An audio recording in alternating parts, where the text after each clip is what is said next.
हमारी और इनकी ये पहली मुलाकात नहीं है। हमारे क्षेत्र में रणपई, सीसिया, सुरेरा, गांव गतपुरा, ये वहां के किंग माने जाते हैं। वहां सबसे ज्यादा भागवत इन्हीं की होती है, क्योंकि इनकी जो भागवत, श्रीमद् भागवत है, वो अलग तरीका की समझाने का एक अलग तरीका है इनका, जिसे बोलते हैं वो देहात में देसी भाषा। तो देसी भाषा को सब लोग, जो हमारे किसान भाई, मजदूर भाई, हमारे गांव के लोग हैं, वो देसी भाषा को ज्यादा पसंद करते हैं और ये धरातल की बात बहुत ज्यादा करते हैं। श्रीमद् भागवत में इसका निचोड़ डाल के हमने देखा है। हम धन्यवाद देना चाहेंगे यहाँ इस ग्रामवासियों को, धन्यवाद देना चाहेंगे यज्ञपति और परिषद को, हम धन्यवाद देना चाहेंगे शिवराज सिंह यादव को, राजा भैया को, इंजीनियर साहब को, जिन्होंने हमें कई दिन से कह रहे थे भैया आप हमारी भागवत में नहीं आ रहे, तो हम प्यार की भाषा बोलते हैं राजा भैया मैंने आप जरूर आएंगे। ऐसी बात है, क्योंकि टके साहब की पंचायत हमने कराई थी, उसमें हमारे पास में ज्यादा व्यस्तता हो गई, कुछ कारणवश काम पेंडिंग हो गए थे, इसलिए हम सही ढंग से नहीं आ पाए। पर लेकिन हमें पूरी उम्मीद थी और भरोसा था कि हम पैसे ही गांव में जो श्रीमद् भागवत हो रही है उसमें हम जरूर जाएंगे और आपके बीच में आपका आशीर्वाद लेने के लिए हम आ भी गए। रामायण उठा करके हम देखें तो रामायण से हमें ये मिलता है कि हमें परिवार में अपने पिता के प्रति क्या व्यवहार होना चाहिए, माता के प्रति क्या व्यवहार होना चाहिए, भाई के प्रति क्या होना चाहिए। लेकिन हम रामायण को देखते भी हैं, पढ़ते भी हैं, और लेकिन उसका अध्ययन करके अपने जीवन में उतारते नहीं है। ये हमारी बहुत बड़ी कमजोरी है, ये विडंबना है। महाभारत से हमें यह सीख मिलती है,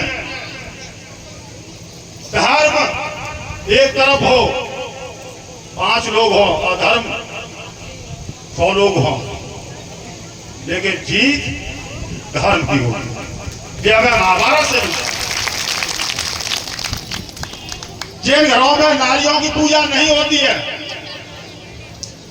वो घर जल्द ही नष्ट हो जाते हैं। लेकिन हमारी माता और बहनों की भी जिम्मेदारी बनती है कि जो घर होता है, नारी को लक्ष्मी का रूप बताया गया है, उसे अपने परिवार का इस तरीका से बैलेंस करके चलना चाहिए कि ये हमारे बुजुर्ग सास ससुर, हम माँ बाप को छोड़ करके आए, अब हमारे ये माँ बाप हैं, सास ससुर, जो हमारे घर में जो घर का जो मुखिया है, ज्यादा मुखिया होता है वो घरों का बहुत जल्दी खत्म हो जाता है। घर का एक मुखिया एक ही होना चाहिए और एक के नेतृत्व में ही काम होना चाहिए, वो घर अलग ही होते हैं। जहाँ सुमत होती है तहाँ संपत्ति होती है, और जहाँ कुमत होती है वहाँ कोई किसी प्रकार का कोई सिस्टम नहीं चल पाता, वे घर नरक की तरफ चले जाते हैं और बहुत जल्द खत्म हो जाते हैं। हमने इस चीज का ये निचोड़ निकाला है। आचार्य जी 7वां दिन है, आज 7वां दिन है, 9वां दिन है, 9 दिन से शास्त्री जी ने हर बिंदु पे गए होंगे, लेकिन इसका मेन बिंदु यही है कि हमें अब हर व्यक्ति की जिम्मेदारी बनती है, हर माता की जिम्मेदारी बनती है कि हमें अपना घर कैसे स्वर्ग बनाना है। हमारे दरवाजे पर अतिथि आ जाए, अब कुछ नहीं कर सकते हैं तो उसे पानी पिला देंगे, उसे बैठने के लिए उसे जगह दे देंगे, भाई आप लोग कहाँ से आए, कितनी दूर से आए हैं, एक गिलास पानी दे देंगे, पेटे की गांठ दे देंगे, वो उसकी आत्मा तृप्त हो जाएगी। ये सब लोगों की, हमारी माता बहनों की, हमारी संस्कृति विलुप्त होती चली जाती है। ये विडंबना है। ये श्रीमद् भागवत है, ये यहाँ का कोई राजनेताओं का कोई मंच नहीं है, ये हमारी विडंबना है। हमारी संस्कृति विलुप्त होती चली जा रही है। अब यही पता नहीं चलता है कि हमने जींस का पैंट, हमने गरीबी बस फटा हुआ पहने, पहले के लोग गरीबी बस फटा हुआ जींस का पैंट पहनते थे, लेकिन अब अभी लोग फटे हुए पैंट के कपड़े पहने थे, आपने देखा भी होगा। तो हमारी मानसिकता बहुत खराब होती चली है। हमें अपने संस्कृति की तरफ जाना चाहिए।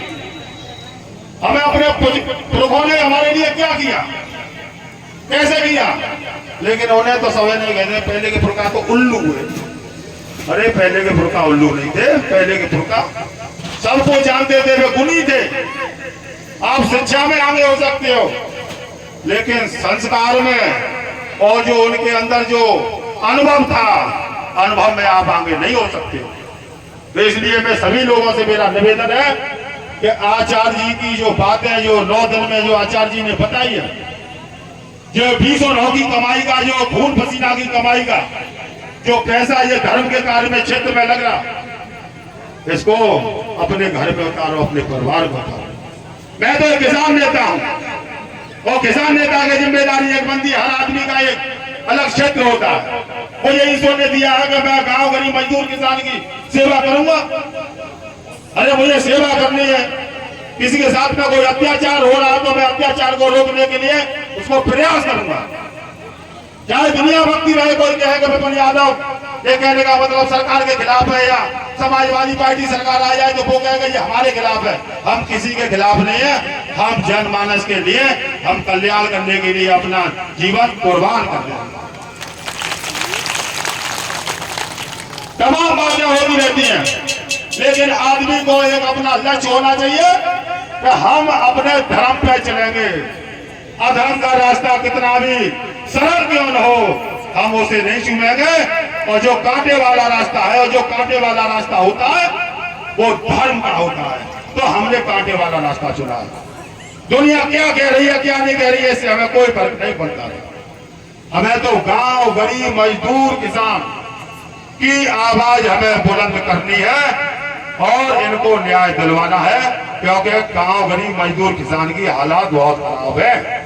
अगर आप लोग अगर घरों में ही इसी तरीका से बैठे रहे, आपके भविष्य के हाथ में कटोरा होगा। इसलिए हमें और आप सब लोगों से मेरा निवेदन है कि ये धार्मिक कार्य है, लेकिन समय या जरूरत पड़ने पर जब हमारी सामाजिक और न्याय की जब वो आती है तो हमें घरों से निकलना पड़ेगा। अगर हम और आप लोग घरों से नहीं निकले तो हम अपने जो आगे वाली पीढ़ी है उसके हाथ में कुछ छोड़ के नहीं जाएंगे। जय जवान जय किसान। सभी हमारी माता बहनें और